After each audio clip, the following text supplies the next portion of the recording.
Hello listener, আমি অভি Chowdhury. SEO টিউটোরিয়ালে আপনাদের স্বাগতম। আশা করছি আপনারা সবাই ভালো আছেন এবং এসএমএম ভিডিওগুলো দেখে আপনারা ভালোই আর্ন করছেন। আপনাদের আর্নকে আরও বাড়ানোর জন্য এবং দীর্ঘায়িত করার জন্যই এই এসইও টিউটোরিয়ালগুলো তৈরি। শুধু আপনাদের কাছে একটাই রিকোয়েস্ট থাকবে, আপনারা যদি ভালোভাবে আর্ন করতে চান বা ভালোভাবে এসইও জানতে চান, তবে এই ভিডিওগুলো সিরিয়াল মেনটেন করেই দেখুন, তবে আপনারা ভালো একটা ফিডব্যাক পাবেন। তো চলুন শুরু করি। আমাদের এবারের বিষয় মার্কেট রিসার্চ, বাজার গবেষণা। এটা বিবিএ এর একটা টপিকস, বিবিএ এমবিএ তে পড়ানো হয়। তো যাই হোক, আমরা অত জটিলভাবে না বুঝে আমরা বিষয়টাকে খুব সহজভাবে বুঝবো। মার্কেট রিসার্চ কি? মার্কেট রিসার্চ হলো মার্কেট ও কাস্টমার সম্পর্কে ইনফরমেশন কালেকশন করা, যেমন মার্কেট নিড, মার্কেট সাইজ এবং কম্পিটিশন অ্যানালাইসিস করা। মার্কেট ইনফরমেশন গুলো কি কি হতে পারে দেখুন, আমি বোঝাচ্ছি। মার্কেট ইনফো এগুলো কি হতে পারে? বিভিন্ন প্রাইস অফ ডিফারেন্ট কমোডিটিস, বিভিন্ন আপনার প্রোডাক্টের প্রাইস। আর একটা হচ্ছে সাপ্লাই এন্ড ডিমান্ড সিচুয়েশন।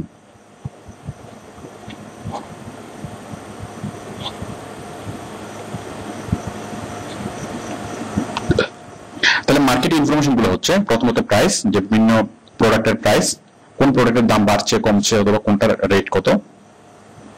আরেকটা হচ্ছে সাপ্লাই এন্ড ডিমান্ড সিচুয়েশন, মানে কোনটার সাপ্লাই কত আছে, কোনটার ডিমান্ড কেমন, এই জিনিসগুলো, এই ইনফরমেশন গুলো কালেক্ট করা। আচ্ছা, মার্কেট রিসার্চ বোঝার জন্য আমাদেরকে বুঝতে হবে মার্কেট সেগমেন্টেশন। মার্কেট সেগমেন্টেশন, আমরা মার্কেটকে অনেকভাবে সেগমেন্ট করতে পারি, মানে অনেকভাবে আমরা ভাগ করতে পারি। সাপোজ ফার্স্টলি জিওগ্রাফিক্যালি, আমরা মার্কেটকে যে কয় ভাগে ভাগ করতে পারি। আচ্ছা, মার্কেটের ভাগগুলো আমরা কেন বুঝবো? আমাদের মার্কেট রিসার্চ করতে হলে যে মার্কেটকে কয় কয় ভাগে ভাগ করা যায়, এই জিনিসগুলোকে আমাদেরকে বুঝতে হবে। তো মার্কেটকে আমরা যেভাবে ভাগ করতে পারি, বিভিন্নভাবে ক্লাসিফাই, সেগমেন্ট করতে পারি। ফার্স্ট ওয়ান, মানে জিওগ্রাফিক্যালি। যেমন শীতের দেশের মানুষ একরকম প্রোডাক্ট ইউজ করে, আবার গরমের দেশের মানুষ একরকম প্রোডাক্ট ইউজ করে। তো সাপোজ আপনি এসি মার্কেটিং করবেন, এয়ার কন্ডিশনার মার্কেটিং করবেন, তাহলে কোথায় করবেন? অবশ্যই গরমের দেশে। ওকে, তাহলে এক এক জিওগ্রাফির মানুষ, মানে জিওগ্রাফিক্যালি এক এক জায়গার মানুষ এক এক ধরনের প্রোডাক্ট ইউজ করে। যেমন আমরা খাই কি ধরনের খাবার? আমরা খাই ঝোল, মানে ঝোল ধরনের খাবার। আর শীত প্রধান দেশে খাই শুকনা খাবার। আমরা ঝোল বেশি কেন? কারণ কি, আমাদের যে বিষুব রেখার উপরে যে দেশগুলো, ওগুলোতে সূর্যের তাপ বেশি, এবং সেই কারণে কি করে, মানে মানে ঝোল জাতীয় কারি আমরা খাই, কারি। আর ইউরোপে খাই, মানে শীত প্রধান দেশের মানুষরা খাই স্পেশালি ফ্রাই। ওকে, নাম্বার 2, পার্সোনালিটি। এখন এক এক মানুষের পার্সোনালিটি এক এক রকম, মানে এক এক পার্সোনালিটির মানুষ এক এক রকম প্রোডাক্ট কিনবে। সাপোজ আপনি সিনেমার কথা চিন্তা করুন, মানে অথবা যে কোনো একটা প্রোডাক্টের কথা চিন্তা করুন, যে একটা প্রোডাক্ট এক এক ধরনের কাস্টমার এক এক ধরনের প্রোডাক্ট কিনবে। মানে আপনি সিনেমাগুলোই দেখুন, যে কিছু কিছু সিনেমা দেখা হয় যে অনেক হাই ক্লাস মানুষের জন্য, হাই ক্লাস মানুষকে টার্গেট করে সিনেমাগুলো বানানো হয়। আবার কিছু কিছু সিনেমা বানানো হয় খুব মানে একদম রুট লেভেলের কাস্টমারদেরকে টার্গেট করে। তো আপনি বিষয়টা একটু চিন্তা করলে আরো বুঝতে পারবেন যে পার্সোনালিটি অনুযায়ী, মানে এক একজনের পার্সোনালিটি অনুযায়ী মানুষ এক এক রকম প্রোডাক্ট ইউজ করে। তারপর হচ্ছে ডেমোগ্রাফিক। ডেমোগ্রাফিক মার্কেটটা হচ্ছে মানে এক এক ধরনের মানুষ, যেমন সাদারা এক ধরনের প্রোডাক্ট ইউজ করে, কালোরা এক ধরনের প্রোডাক্ট ইউজ করে, মানে জাতি। যে বাঙালি জাতি এক ধরনের প্রোডাক্ট ইউজ করে, আবার এই মানে শ্রীলঙ্কানরা এক ধরনের প্রোডাক্ট ইউজ করে, তারপর আমেরিকানরা আরেক ধরনের প্রোডাক্ট ইউজ করে। যদি আমরা সবাই খাই, আমরা সবাই কি ফুড, বাট সবাই আমরা খেলেও কি আমাদের ডেমোগ্রাফি অনুযায়ী আমাদের ফুডগুলো ডিফারেন্ট হয়েছে। যে জাতিতাত্ত্বিক যে বিষয়গুলো, যেমন আমরা কি খেতে অভ্যস্ত, আমাদের সমাজ ব্যবস্থা, আমাদের হিস্ট্রি, মানে আগে থেকে আমাদের পূর্বপুরুষরা যেটা খেয়ে অভ্যস্ত আমরা সেটা খেয়ে অভ্যস্ত এবং সেটা ইউজ করে আমরা অভ্যস্ত। এটা হচ্ছে ডেমোগ্রাফিক। যেমন আমরা যেমন মায়ানমারের লোকেরা লুঙ্গি পরে, ওরা লুঙ্গি পরে অফিস আদালতে যায়, ওদের জন্য কোনো প্রবলেম না, because this is their national dress. ওটা হচ্ছে ডেমোগ্রাফিক বিষয়। যেমন ব্রিটিশরা কোট পরে, তারপর আমরা নর্মালি শার্ট প্যান্ট পরি। তো এগুলো হচ্ছে ডেমোগ্রাফিক কালচার, মানে ডেমোগ্রাফিক প্রোডাক্ট। মানে এক এক ধরনের মানুষ, এক এক জায়গার মানুষ অথবা এক এক জাতি এক এক ধরনের প্রোডাক্ট ইউজ করে। জেন্ডার, ছেলেরা এক ধরনের প্রোডাক্ট ইউজ করে, মেয়েরা এক ধরনের প্রোডাক্ট ইউজ করে, আমরা সেটা খুব সহজেই বুঝি। তো আশা করি আপনারা মার্কেট সেগমেন্টেশনটা বুঝেছেন। এবার আমরা বুঝবো মার্কেট ট্রেন্ডস। মার্কেট রিসার্চ করার জন্য আপনাকে যে মার্কেট ট্রেন্ডস গুলো বুঝতে হবে, আমি সেগুলো নিয়ে আলোচনা করছি। প্রথমত কাস্টমার অ্যানালাইসিস। আপনাকে কাস্টমার চিনতে হবে, যে কোন কাস্টমার কোন ধরনের প্রোডাক্ট ইউজ করতে পারে, কাস্টমারের সাইকোলজি বুঝতে হবে, মানে কাস্টমারকে অ্যানালাইসিস করতে হবে। যে স্টুডেন্টরা কোন ধরনের প্রোডাক্ট বাই করবে, আবার কি কোন একজন প্রফেশনাল অথবা একজন বয়স্ক মানুষ কি ধরনের প্রোডাক্ট মানে বাই করবে, একটা শিক্ষিত মানুষ কোন ধরনের প্রোডাক্ট বাই করবে, একটা অশিক্ষিত মানুষ কোন ধরনের প্রোডাক্ট বাই করবে। মানে কাস্টমারদেরকে মনস্তাত্ত্বিক বিষয়গুলো আপনাকে বুঝতে হবে। সাপোজ আবার টয়োটা কোম্পানি ফুয়েল সেভিং গাড়ি সেল করবে, এখন আপনি গ্যাস করতে হবে যে ফুয়েল সেভিং গাড়িটা কারা কিনবে, মধ্যবিত্ত শ্রেণী। তাহলে মধ্যবিত্ত শ্রেণীকে অ্যাট্রাক্ট করার জন্য আপনি কি করবেন, মানে তখন আপনি বুঝতে পারবেন যে এই কাস্টমারকে যে মানে অ্যানালাইসিস করা, এই মধ্যবিত্ত শ্রেণীর একজন মানুষ, মোটামুটি স্বল্প আয়ের একজন মানুষ, তাকে কি কি করে আপনি উদ্বুদ্ধ করতে পারেন, তাকে কি কি সুবিধা দিলে অথবা গাড়ির মধ্যে আপনি কি কি সুবিধা ইনক্লুড করলে সে আপনার গাড়িটা কিনবে।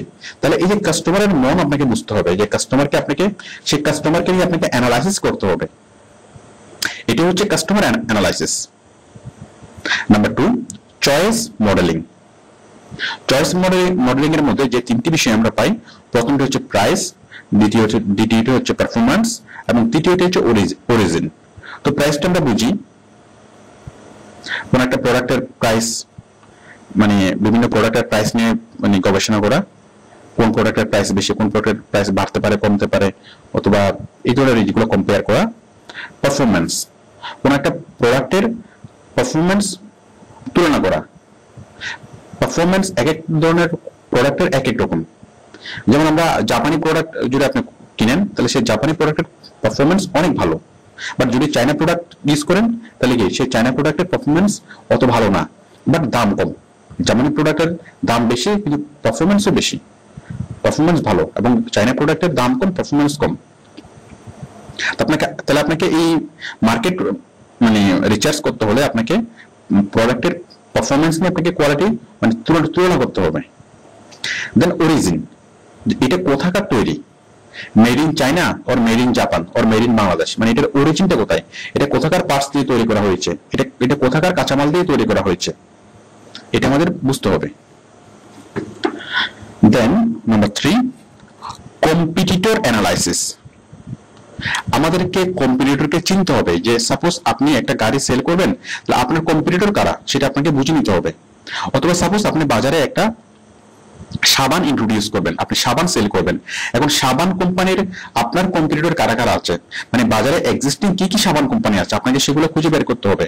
তারা কি কি ধরনের সাবান প্রডিউস করে এবং তারা সাবানের দাম কত রাখে, এবং তাদের সাবানের তাদের মানে প্রফিট কেমন হয়, তাদের সেলস কেমন। এই যে কম্পিটিটরের যে বিভিন্ন বিষয়গুলো, যে কম্পিটিটরের ফ্যাক্টরি কোথায়, তাদের প্ল্যান্ট কত বড়, তাদের ক্যাপিটাল কেমন, তাদের স্ট্রেংথ কেমন, তাদের উইকনেস গুলো কি, এই কম্পিটিটর গুলো নিয়ে আপনাকে অনেক রকম অ্যানালাইসিস করতে হবে। সাপোজ আপনাকে আপনার বায়ার দুবাইতে কোন একটা রেস্টুরেন্ট খুলবে, অথবা দুবাইতে কোন একটা প্রোডাক্ট সে কোন একটা কোম্পানি স্টাবলিশ করবে, অথবা একটা মোবাইল কোম্পানি সে দিবে। এখন মোবাইল ফোন কোম্পানি দেওয়ার আগে সে আগে দুবার যে এক্সিস্টিং যে কোম্পানিগুলো আছে সেগুলো সম্পর্কে একটা জরিপ চালাবে যে তারা আসলে প্রফিট করতে পারছে কিনা, অথবা তাদের অবস্থা কেমন, অথবা তাদের সাথে আমি পেরে উঠতে পারবো কিনা। এই বিষয়গুলোর জন্য বায়ার আপনাকে বলবে কি যে আপনি অমুক অমুক এই আমার যে প্রোডাক্টটা সেল করব অথবা আমার যে প্রোডাক্টটা প্রডিউস করব, এই প্রোডাক্টের যারা প্রডিউস করে সেই কোম্পানিগুলোকে আপনি খুঁজে বের করুন এবং তাদের সম্পর্কে আমাকে ইনফরমেশন দিন। এটা হচ্ছে কম্পিটিটর অ্যানালাইসিস। দেন রিস্ক অ্যানালাইসিস। এখন রিস্ক হচ্ছে যে একটা কাজ করতে গেলে এটার সফল হওয়ার সম্ভাবনা কেমন অথবা বিফল হওয়ার সম্ভাবনা কেমন, এবং এখানে কি কি রিস্ক আছে, কি কি থ্রেটস আছে, এই থ্রেটস গুলো খুঁজে বের করা। যেমন আমি একটা মার্কেটিং করলে সেটা চলবে কিনা, অথবা সেটার কি কি থ্রেটস আছে। আচ্ছা, দেন প্রোডাক্ট রিচার্জ, এই যে আমি যে প্রোডাক্টগুলো সেল করব সেগুলো কেমন, মানে প্রোডাক্টগুলো রিচার্জ করা। অন্যান্য সাপোজ বায়ার আমাকে বলবে যে আমি যে প্রোডাক্ট সেল করি এরকম প্রোডাক্ট বাজারে আর কি কি আছে, আপনি এই প্রোডাক্টগুলো খুঁজে বের করুন এবং সেই প্রোডাক্টগুলোর কোনটার দাম কত, কোনটার কি কি কোয়ালিটি আছে, এই সবগুলো আমাকে লিখে দিন। এগুলো হচ্ছে প্রোডাক্ট রিচার্জ। দেন অ্যাডভার্টাইজিং রিচার্জ, যে বিভিন্ন কোম্পানি কি কিভাবে অ্যাডভার্টাইজিং করে। সাপোজ আমার কম্পিটিটর আমাকে কোনো একটা কোম্পানি কাজ দিল এবং বললো কি যে আমার কম্পিটিটর, আমি যে প্রোডাক্টটা মার্কেটিং করতে চাচ্ছি, আপনি আমার কম্পিটিটরের যেভাবে অ্যাডভার্টাইজিং করে আপনি সেগুলো আমাকে ইনফরমেশন দিন, যে তারা টিভিতে অ্যাডভার্টাইজিং দেয়, রেডিওতে অ্যাডভার্টাইজিং দেয়, নাকি পেপার অ্যাডভার্টাইজিং দেয়, নাকি তারা ইন্টারনেটে অ্যাডভার্টাইজিং দেয়, এবং কোনটার রেশিও কত, অথবা তারা কোথায় সবচেয়ে বেশি অ্যাডভার্টাইজিং করে। কারণ স্বাভাবিকভাবে এই কোম্পানি যেখান থেকে সবচেয়ে বেশি প্রফিট পায়, বেনিফিট পায়, সেখান থেকে তারা প্রোডাক্ট সেখানে বেশি অ্যাডভার্টাইজিং দেয়। তাহলে আমার মানে কম্পিটিটর কোম্পানিগুলো যদি পেপারে বেশি অ্যাডভার্টাইজিং দেয়, তাহলে নতুন একটা কোম্পানি বুঝে নিবে যে তার প্রোডাক্টটা পেপারে অ্যাড দিলে সবচেয়ে ভালো চলবে। তাহলে অন্যান্য কোম্পানির কম্পিটিটরের অ্যাডভার্টাইজিং পলিসিগুলো রিচার্জ করা দরকার। দেন অন্যান্য মার্কেটিং মিক্স, মানে অন্যান্য বাজারজাতকরণের যে প্রক্রিয়াগুলো, এগুলো আমাদেরকে বুঝতে হবে। তো আশা করি বুঝতে পারছেন যে মার্কেট রিসার্চ আমাদেরকে কিভাবে করতে হবে। তবে মজার ব্যাপার হচ্ছে যে এই যে আমরা যে কাজগুলো করব এখানে আমাদেরকে অত বিস্তারিত বিষয়টা বুঝতে হবে না। আমাদেরকে যা বুঝতে হবে, মোটামুটি আপনারা যা শুনেছেন, এই যে যেটুকু ধারণা আপনাদের মধ্যে হলো, দ্যাটস এনাফ। আপনারা একটুকু ধারণা নিয়ে আপনারা এসইওর কাজ শুরু করতে পারবেন, আপনারা ইন্টারনেট মার্কেটিং এর কাজ শুরু করতে পারবেন। তো আপনি ওডেক্সে মার্কেট রিসার্চের অনেকগুলো কাজ পাবেন, কিন্তু বাস্তব কাজগুলো একদমই সহজ। আপনারা এগুলো জাস্ট কমন সেন্স থেকে বুঝবেন, মানে একদমই সহজ। তবে এই যে এই লেসনটা শোনার পর আপনাদের কাজগুলো করতে অনেক সুবিধা হবে, এবং সবচেয়ে বড় কথা আপনি কাজটা করতে মজা পাবেন। মানে এই লেসনটা শোনার পরে আপনি যখন এই যে মোটামুটি কনসেপ্টগুলো ক্লিয়ার হওয়ার পরে আপনি কাজটা করতে মজা পাবেন। আমাদেরকে মার্কেট রিসার্চ কাজের মধ্যে সবচেয়ে বেশি যে কাজটা করতে হয় সেটা হচ্ছে কম্পিটিটর অ্যানালাইসিস। মানে একটা কোম্পানির যত ধরনের কম্পিটিটর আছে সেই কম্পিটিটর গুলো সম্পর্কে ইনফরমেশন কালেক্ট করা। তো এখন আমরা কম্পিটিটর অ্যানালাইসিস কিভাবে করব সে সম্পর্কে জানবো। প্রথম হচ্ছে ব্যাকগ্রাউন্ড, মানে কোম্পানির ব্যাকগ্রাউন্ড থেকে, সে কোম্পানির লোকেশন, সে কোম্পানির হিস্ট্রি, সে কোম্পানির ওনারশিপ, মানে সে কোম্পানির লোকেশন কোথায়, মানে আমার যে কম্পিটিটর কোম্পানিগুলো, আমার বাজারের কম্পিটিটর কোম্পানিগুলোর লোকেশন কোথায়, সেই কোম্পানিগুলোর ইতিহাস কি, মানে সেই কোম্পানিগুলো কিভাবে উঠে এসছে, কিভাবে এস্টাবলিশ হয়েছে, তাছাড়া ওনারশিপ, এগুলোর মালিক কে বা কারা, অথবা এগুলি কি কোনো গ্রুপ অফ কোম্পানিজের আন্ডারে, এগুলো কি বিদেশি কোম্পানি নাকি মাল্টিন্যাশনাল কোম্পানি। ওকে, দেন নেক্সট ফ্যাসিলিটিস। ফ্যাসিলিটিস গুলো কি, যেমন ওই কোম্পানির পি রেশিও কত, তারপর হচ্ছে ডিভিডেন্ড পলিসি কেমন, তারা কি ক্যাশ ডিভিডেন্ড দেয় নাকি শেয়ার ডিভিডেন্ড দেয়। দেন প্রফিটেবিলিটি, তাদের প্রফিট কেমন হয়, তাদের ইয়ারলি প্রফিট কেমন হয়, এই জিনিসগুলো আমরা খুঁজে বের করব। তারপর হচ্ছে প্রোডাক্টস, ওইসব কোম্পানি যেসব প্রোডাক্ট প্রডিউস করে, ওরা কি কি প্রোডাক্ট প্রডিউস করে, কি কি প্রোডাক্ট তারা অফার করে, প্রোডাক্ট অর সার্ভিসেস। ব্র্যান্ড, তাদের ব্র্যান্ড কি, তারপরে প্যাটেন্ট এবং লাইসেন্স, তাদের কি পরিমাণ প্যাটেন্ট এবং লাইসেন্স আছে, নাকি তারা প্যাটেন্ট এবং অন্য কোম্পানি থেকে প্যাটেন্ট এবং লাইসেন্স নিয়ে করে, এই জিনিসগুলো আমাদেরকে জানতে হবে। তারপর হচ্ছে মার্কেটিং, তারা মার্কেটিং কিভাবে করে, তাদের মার্কেট শেয়ার কেমন, মানে মার্কেট শেয়ার যে তাদের ইউজার কেমন মার্কেটে, অথবা মার্কেটে যে ইউজার আছে কত পার্সেন্ট ইউজার তাদের সেই প্রোডাক্টটা ইউজ করে। গ্রোথ রেট, তাদের এটার এই যে প্রোডাক্টের জনপ্রিয়তা এটা কি বাড়ছে না কমছে। তারপর হচ্ছে কাস্টমার লয়ালিটি, মানে কাস্টমারদের কাছে এটা গ্রহণযোগ্যতা কেমন। তারপর হচ্ছে ফেসিলিটিস গুলো হচ্ছে প্লান্ট ক্যাপাসিটি, ওটার প্লান্টটা কত বড় এবং সেটা কি পরিমাণ প্রোডাকশন দিতে পারে, অথবা প্লান্ট কয়টা আছে। ক্যাপিটাল ইনভেস্টমেন্ট, তাদের কি পরিমাণ ক্যাপিটাল আছে, মানে ইনভেস্টে কি পরিমাণ ক্যাপিটাল আছে। তারপর হচ্ছে শিপিং লজিস্টিক, তাদের শিপিং সুবিধা কেমন, মানে তাদের ট্রান্সপোর্টেশন সুবিধা কেমন। তারপর হচ্ছে পার্সোনাল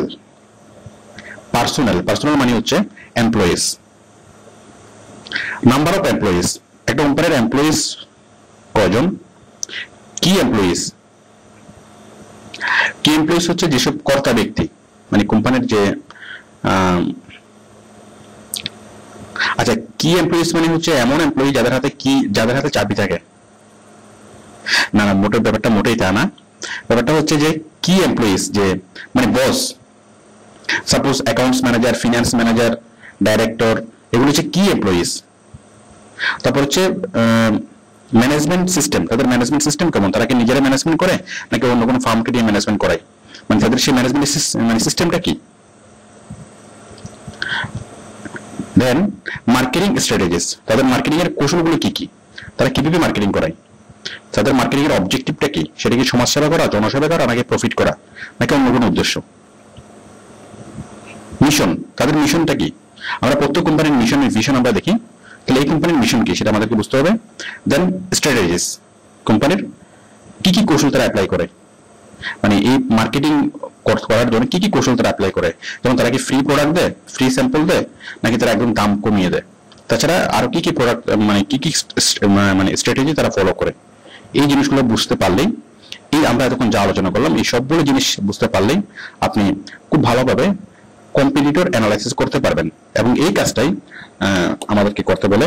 তো অ্যাকচুয়ালি আমি এতক্ষণ যা বলতে কঠিন কিছু বললাম, আপনাকে এই সবগুলো বিষয় না বুঝলে চলবে। তো এই কথাগুলো শুনে আপনার মধ্যে যে ধারণাটা গ্রো হলো, এটার মাধ্যমে আপনি কম্পিউটার অ্যানালাইজ করতে পারবেন। ওডেক্স এর কাজ হলো আসলে খুবই সহজ।